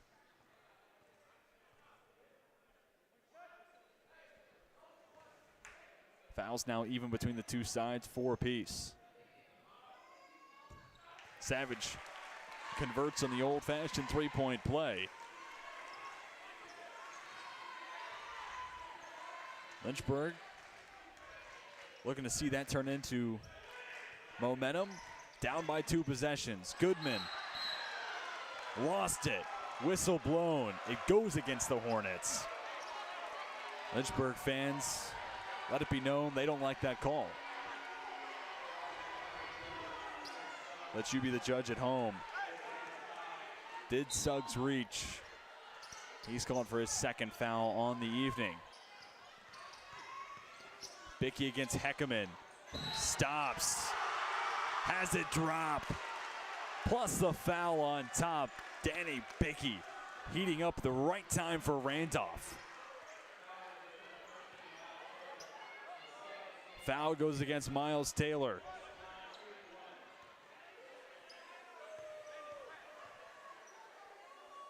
See some of the Randolph fans in attendance. Bicky in and out on the free throw attempt.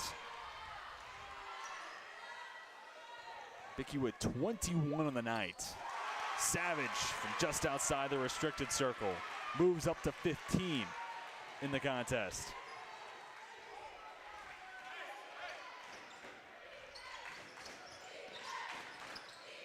Goodman finds Wagner all by himself.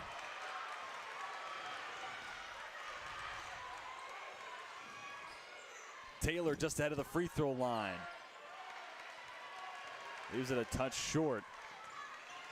7-point lead for Randolph. Just over 11 minutes to play. Goodman denied by Heckerman. No whistle on this play. Suggs for Savage for three. Halfway down and out. Getting the miss. Taylor with the left hand makes it 55-50.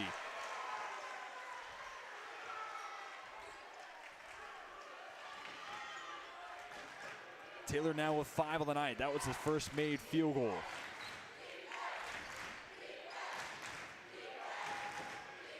Bicky with a game-high 21. This three won't fall through. Savage gets the miss. Chance to make it a one-possession game. Shot strong. Rebound Wagner. Foul on the play goes against Taylor. Taylor, Coach Scott, and plenty of Hornets fans in attendance shaking their head and unsure exactly what the call was for. It's the 6th foul to go against Lynchburg. One more sends Randolph to the line for the 1-1. Let's take another look at it and see if we can find the foul on this play. There was the block instead by Heckman. And the putback two for Taylor. Referees came together and actually say that foul was number 7 against Lynchburg. 3rd against Taylor. So Landon Wagner steps to the free throw line, a 39.1% free throw shooter. Certainly would like a little bit more if you're a Randolph fan, and going 2 for 2 here would, one, help the percentage, and if you're a Randolph fan watching, certainly help your case as you look to complete the road upset. It would be just the 2nd home loss of the year for Lynchburg. Front end of the 1-1, short.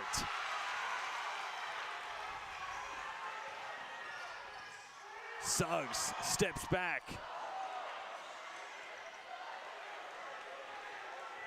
Darren Suggs now 2 for 9 shooting from the floor.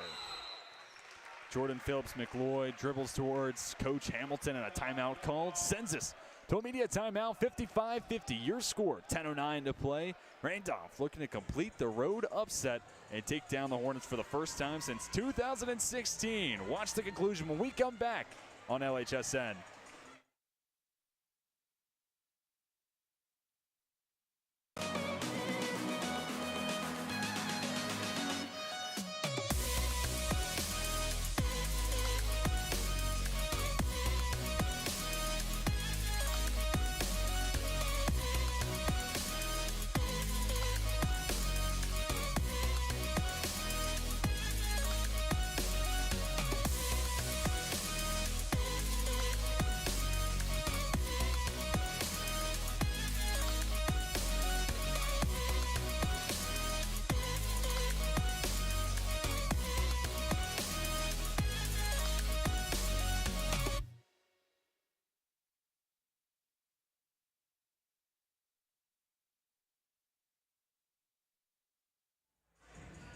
Ten minutes, 9 seconds. All that remain between Lynchburg and getting back on track, making it wins in 4 of their last 6, or Randolph handing the Hornets their 2nd loss at home this season, and the 1st in the calendar year of 2022. Additionally, would make back-to-back W's for the Wildcats. 12 seconds to work with in the shot clock. Bicky finds Perry. Perry looking for help, finds Jordan Phillips McLeod. Long three, in and out. Klingerman dumps it off for Perry, gets it out. Bicky for three, indeed. 8-point lead for Randolph. Young drives in, kicks it out. Heckman, far side corner. Three is tipped. Great hustle from Verling. He could have easily given up on that play. Instead, gets the hustle block. Wildcats looking to push the advantage into double figures with this possession. Bickey, no good this time round. Savage throttles forward, now pulls back, drives in, denied by Perry. Tipped up, and Bickey there to get the loose ball. 24 points tonight for Danny Bickey, a junior from Beckley, West Virginia.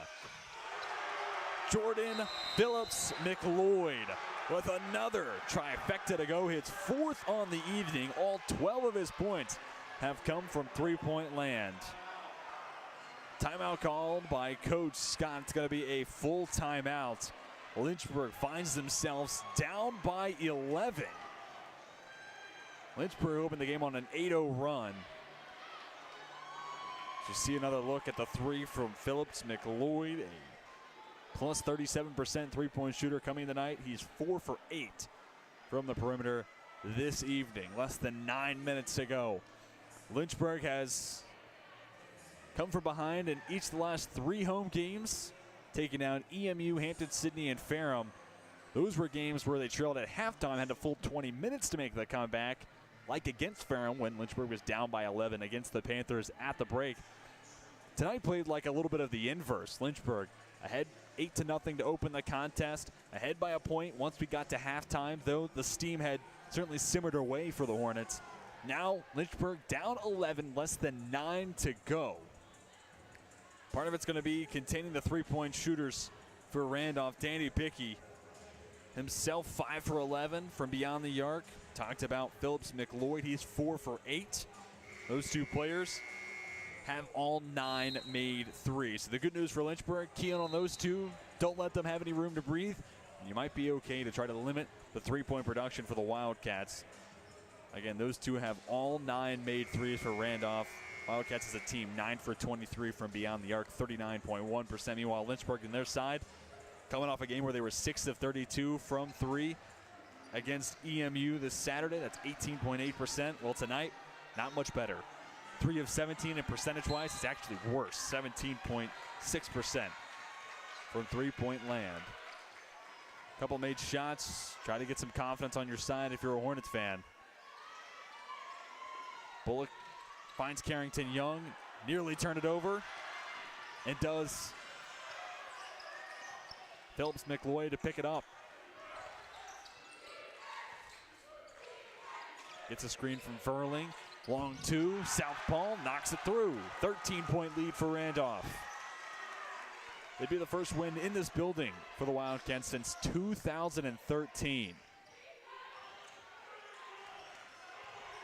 Dunton gets Verling in the air. Basket and a foul. Dow Dunton's fired up, as are the fans in attendance. Take another look at a good finish from Dow Dunton. His first made field goal in the evening. Now he steps to the free throw line for the first time tonight. Whistle. Win against Verling, his third of the contest. Dunton can't complete the old-fashioned three-point play. It stays an 11-point Randolph lead. Jerry Goodman's going to check back in for Randolph, the next dead ball. Skip pass. Klingerman from the elbow. Nothing but net.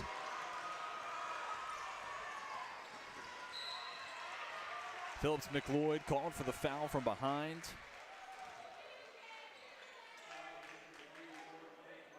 .7:52 to play. Lynchburg will inbound from the near sideline. Bickey off, Goodman in for the Wildcats.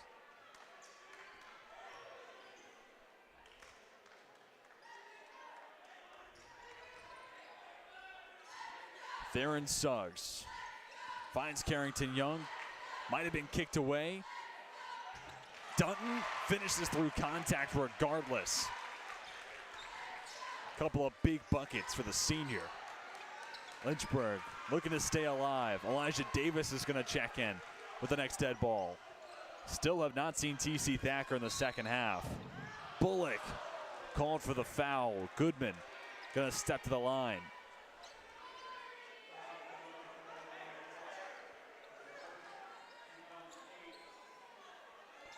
Take another look. Bullock was a step behind, body contact.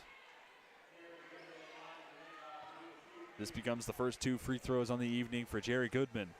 On the season, a 91.5% free throw shooter.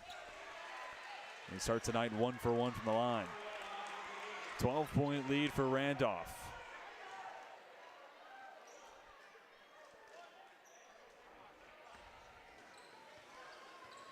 Goodman, if he makes the second, and he does just that, becomes the 4th player tonight for Randolph to hit double-digit scoring.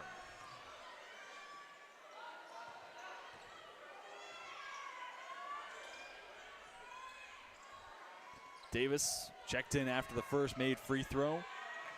Lockme near side wing. The 3 is strong. O-board for Dunton. Throws the pass away. Just the 6th turnover tonight for Lynchburg. 2 sides even with that number. And if you're paying close attention, you'd remember Randolph had 6 turnovers halftime, so that means they've gone now 13 minutes in the second half. Turnover-free basketball. That'll certainly help as Wildcats winning the second half so far, 35-21. Lead the game by 13. Close quarters miss for Goodman. Young trying to go coast to coast. Leaves it short. Wagner with the rebound. Randolph brings it across with 6.5 to play.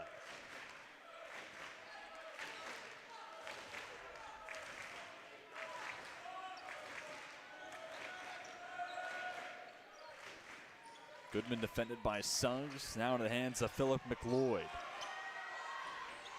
He gets the handoff from Loving. Phillips McLeod fouled on his way to the basket. There was 1 second left on the shot clock. After 28 seconds of good defense for Lynchburg. Whistle on the play. 9th foul to go against the Hornets. 3rd to go against Dunton. And Phillips McLeod now with the chance to get his first points on the evening. Not from beyond the 3-point line. Phillips McLeod, a nearly 77% free throw shooter. Knocks down the first at the line. Lead up to 14. Dunton checks out. T.C. Thacker still on the bench as Trey Pittman checks in for Dunton. Phillips McLeod goes 2 for 2. Lead grows to 15.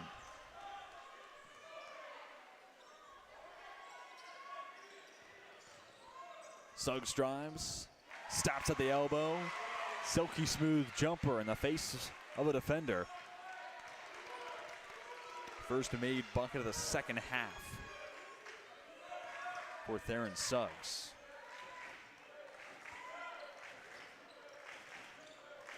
Suggs now with 6 on the night.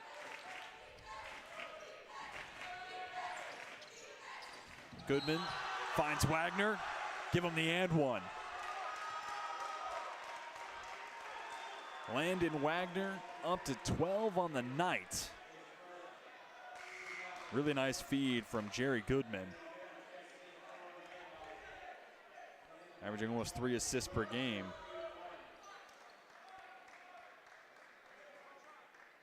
Wagner now with the chance to cap off the old school 3-point play. Danny Bickey's also back in for Randolph. See him towards the bottom of your screen. Free throw left short by Wagner. 5.5 to go.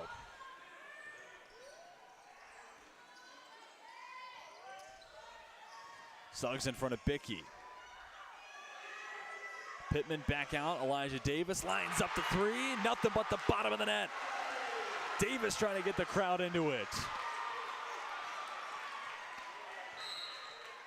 12-point differential. Timeout called by Coach Hamilton. Trying to avoid a potential comeback effort from the Hornets. 5:08 to go. We'll step aside and come back with the conclusion. You're watching Lynchburg and Randolph on LHSN.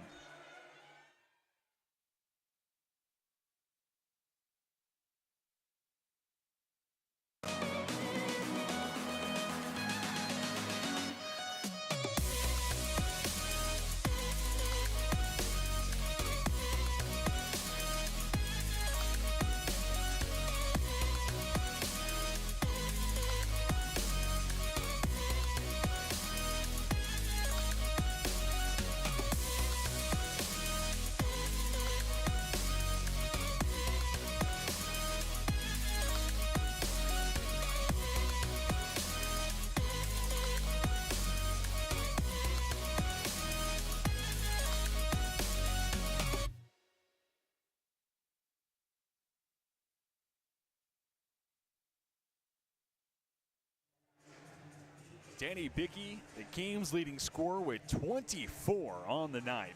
9 of 20 shooting from the floor. That's 45%. 5 of 11 from beyond the arc. Good for 45%, right around his season average from three-point land. He's been a big reason why Randolph finds themselves up by 12. Looking to take down the Lynchburg Hornets for the first time since 2016 and the first time on this floor since 2013.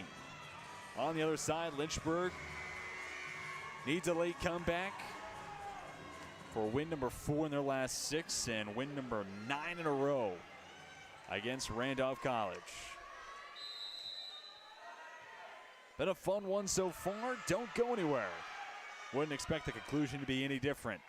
Just over 5 minutes left to play. Wagner's one of 4 players in double-digit scoring tonight for the Wildcats. C.J. Loving on the near side wing, just 2. Here defended by Young. He finds Bickey, defended by Lackamy. Young reaches in, jump ball called, alternating possession, puts it in the hands of Lynchburg. There's no 12-point shot in the playbook. If there was, you'd see coaches go to it a lot more often. But for Lynchburg, have to handle this game one possession at a time. And I don't mean that offensively. I mean that offensively and defensively. You got the stop. Now you need a bucket. Lackamy no good with the left hand. Getting the miss. Pittman makes it a 10-point game. And converting on those second chance opportunities will be big. Each team with 14 second chance points. That comes despite 17 offensive rebounds for Lynchburg and 12 for Randolph. Goodwin a call for the screener and Wagner. Now picked up by Pittman. Pirouette along the baseline. Floater short from Klingerman. Ball still loose. Klingerman gets the miss. Finds Goodman. Couldn't handle the pass initially. Might have been a catch and shoot spot. Instead, screen set. Goodman for 3. Misses strong. Wagner gets the rebound, but is called for the foul. 7th to go against Randolph. And now we find ourselves in a precarious spot. Less than 4 minutes to go. Here's the foul against Wagner again. Young will walk the length of the floor and take at least one free throw. Just the 7th whistle to go against the Wildcats, so it's still the 1-1 for Lynchburg. Meanwhile, Randolph has worked themselves into the double bonus, so any whistle to go against the Hornets is 2 free throws the other way for Randolph. But to continue my point, Lynchburg down by 10, and now with the bonus have a chance to get points on the board and stop the clock simultaneously. Additionally, give players on the floor a chance to catch their breath. Young misses, won't get a second free throw. Loose ball becomes a jump ball. Randolph takes over. Big missed opportunity there for the Hornets. Elijah Davis checks out. Cam Savage, team's leading scorer, is back on. He's got 15 this evening. Only player for the Hornets to hit double digits. Carrington Young's not far off. He has 9. He's gone 1 for 4 from the free throw line. Leave him still short of the 10-point benchmark.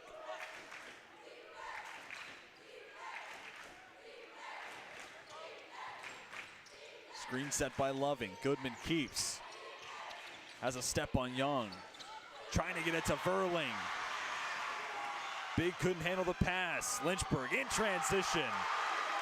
Lackamy the beneficiary.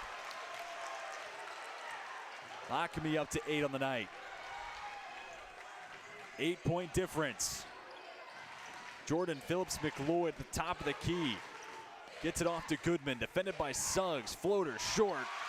Getting the miss is Pittman. Here come the Hornets. Lynchburg finds Suggs wide open for 3. Indeed! And all of a sudden, it's a 5-point contest. Phillips McLeod gets a screen, looking to silence the crowd. 3 is long. Suggs gets the miss. Works to his right, fading away. Leaves it short. Whistle goes against Trey Pittman. The Hornets faithful again voice their displeasure. Here's a look at the 3 from Suggs. Everyone in this building knew that one was good, including Athletics Director John Waters, men's lacrosse head coach Steve Kudelka, standing maybe 5 feet away from that shot from Suggs. But here we are now, 2:36 to play.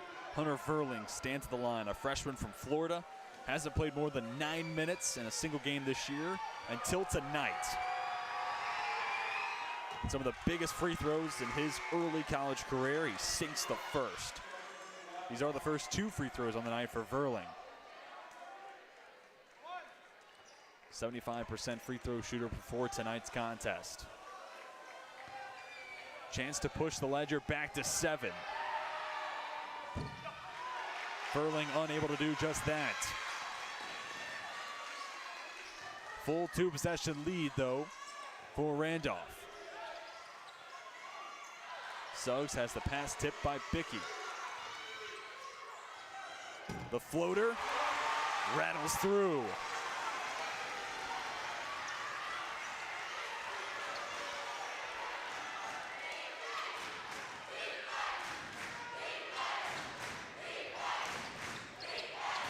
Two screens for Goodman. Finds Bickey. Driving right, Pittman. Called for the foul. 1:57 to play. Bickey with 24 tonight. 1 for 3 from the line. Heads to the stripe for free throws 4 and 5 on his evening.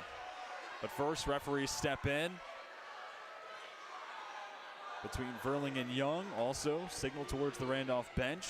See Coach Hillary Scott looking for win number 204 during his Lynchburg tenure. Recognized before today's game for win number 200 earlier this season at Shenandoah. Lynchburg's got a knack for making and completing home comebacks. Bickey good on the first, pushes the lead to 5. Landon Wagner checks back in. Hunter Verling will step to the bench. Bickey goes 2 for 2. Team's highest score with 26 points now. Junior's been stellar this evening. Not a lot of time to work with for Lynchburg. Savage back out to Young. Gets a screen from Suggs.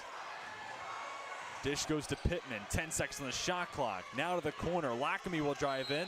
Has it poked away. Off the leg of Lockamy, they'll say. Randolph to take over with 93 seconds to play. Ty Klingerman checks out with Jordan Phillips McLeod subbing back in.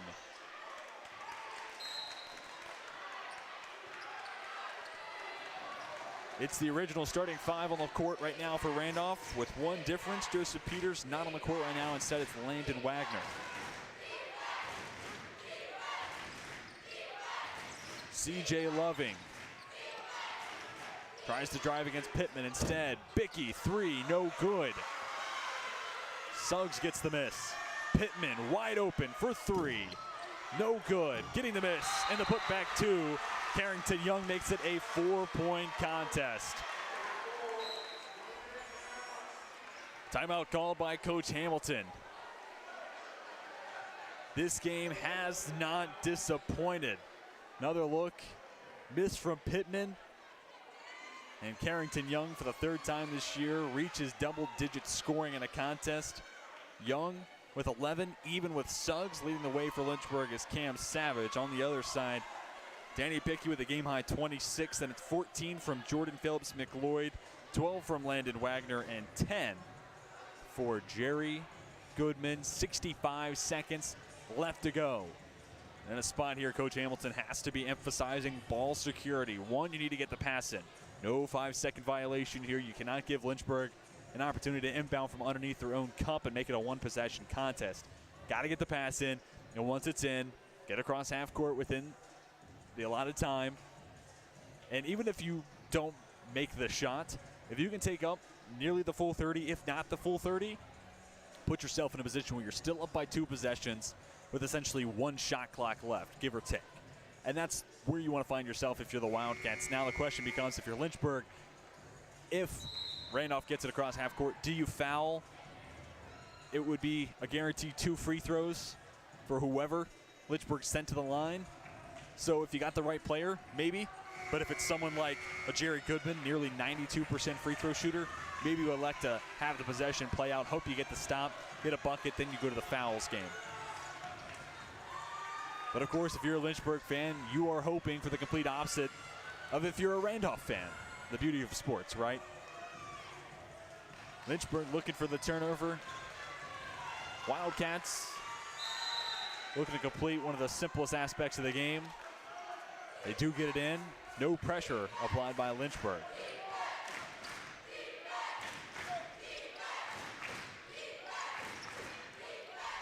Shot fake from Loving. Back out to Goodman. Shot clock down to 10. Goodman falls down, and they'll call a foul against Cam Savage. Result of the play, Goodman to the line to take a pair of free throws. We'll let you decide. Those in attendance, and Savage you see there, not fans of that call. As I mentioned maybe a minute ago, Goodman, a near 92% free throw shooter. Good on the first. Now 3 for 3 from the line tonight. Good for 11 points. Now a chance to make it a full 2-possession Wildcat advantage. Goodman comes through to make it a 6-point game. Suggs gets it across half court. Bickey hedges the screen hard. Defending the 3-point shooting ability of Suggs. Now lays it off for Pittman. Right underneath the basket. Sinks through with ease. Shot clock turned off. Exactly 30 seconds to go. Carrington Young called for the foul. So no inbound on the way for the Wildcats. Instead, we have free throws. 4th foul to go against Young.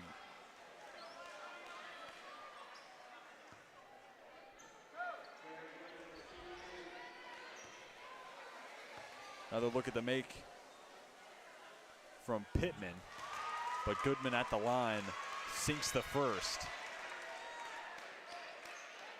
See Coach Scott, Elijah Davis talking it over. Davis will check in after this free throw. Goodman goes 2 for 2, up to 14 on the night. Davis checks in for Trey Pittman, and will have the honors to inbound. Some full court pressure coming from Randolph. Suggs from right to left, fouled on the 3-point shot. Whistle goes against Danny Bickey. And a trio of huge free throws, to say the least, for Theron Suggs. You see the contact from the right hand of Bickey hitting the shooting hand of Suggs. The grad student from Raleigh, North Carolina, 85.5% free throw shooter this season. Good on the first. And if Suggs were to go 3 for 3, makes it a 1-possession contest. Presumably you will see full court pressure. Stop, need the 3 for overtime.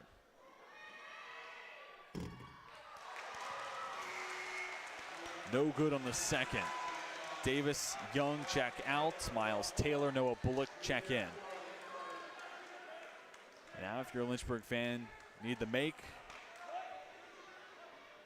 And then for this game to get a little wacky with 22.8 to play.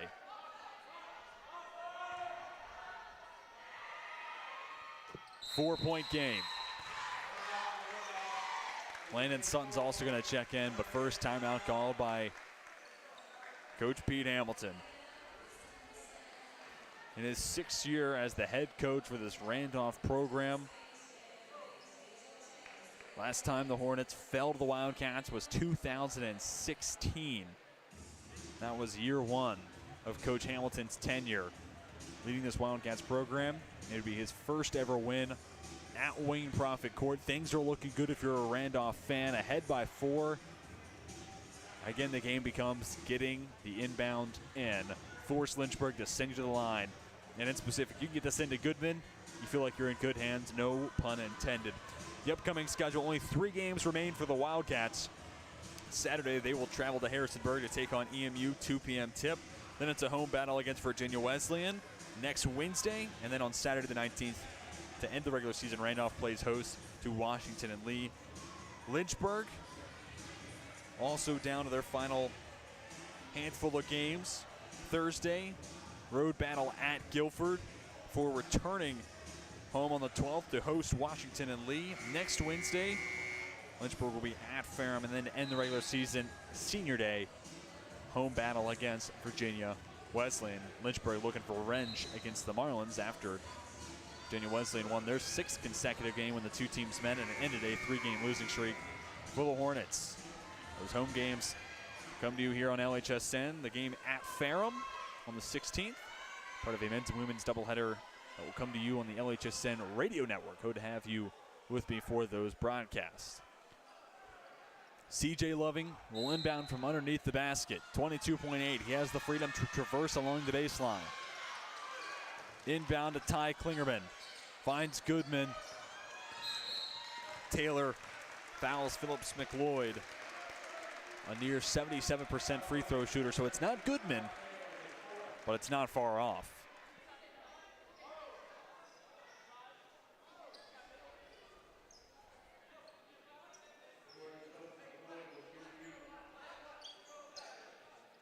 So far tonight, Phillips McLeod 2 for 2 from the free throw line.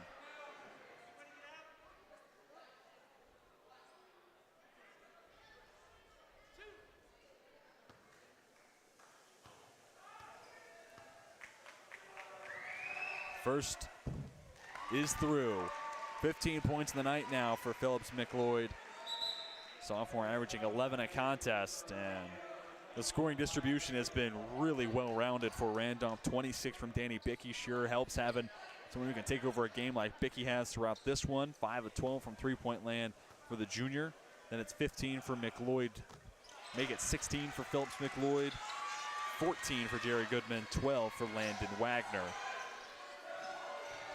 Elijah Davis hoists the 3 off the side of the iron. Gathered by Lockamy. Clock down to 7. Suggs. Contested 3, no good. Offensive rebound, put back 2 for Elijah Davis. Stops the clock with 1.7 to play. 4-point difference. Timeout called by Coach Scott. They'll add an extra 1/10 of a second. 1.7 to go.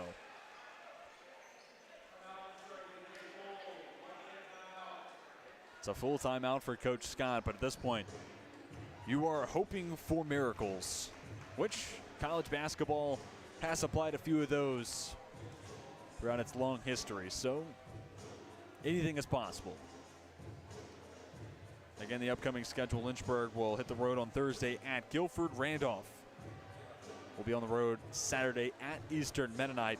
If we have to name an LHSN player of the game, it's got to be Danny Bickey. 26 points, 9 of 21 shooting from the floor, 5 of 12 from beyond the arc. 5 rebounds to go along with 2 dimes. There's the upcoming schedule for Lynchburg. The bottom left of your screen.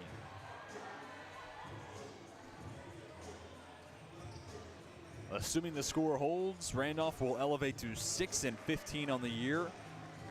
3-10 in conference play and will have their 2nd consecutive win, while Lynchburg will suffer their 2nd home loss of the year, their 1st since the Hornets fell to Roanoke College. That game being played on January 20th. 71-54 final score. Loving goes full Joe Burrow, finds Phillips McLeod, who dribbles out the remaining clock. And Randolph stuns Lynchburg. 80-76, that's your final. First win at Wayne Prophet Court for the Wildcats since February 13th of 2013. First win overall against Lynchburg in almost 6 years' time. February 10th, 2016, the last time Randolph took down Lynchburg. Again, Danny Bickey, your LHSN player of the match. Randolph elevates to 6-15 on the year, 3-10 in conference play. Lynchburg falls to 13-8, 7-5 against ODAC foes. The number 10 seed takes down number 4 in the ODAC standings. Appreciate everybody tuning in here on your Tuesday night. You've been watching Lynchburg and Randolph on LHSN. For my director, Sam Rice, the rest of our fantastic LHSN broadcast crew, my name's TJ Wingert, and until next time, we are signing off.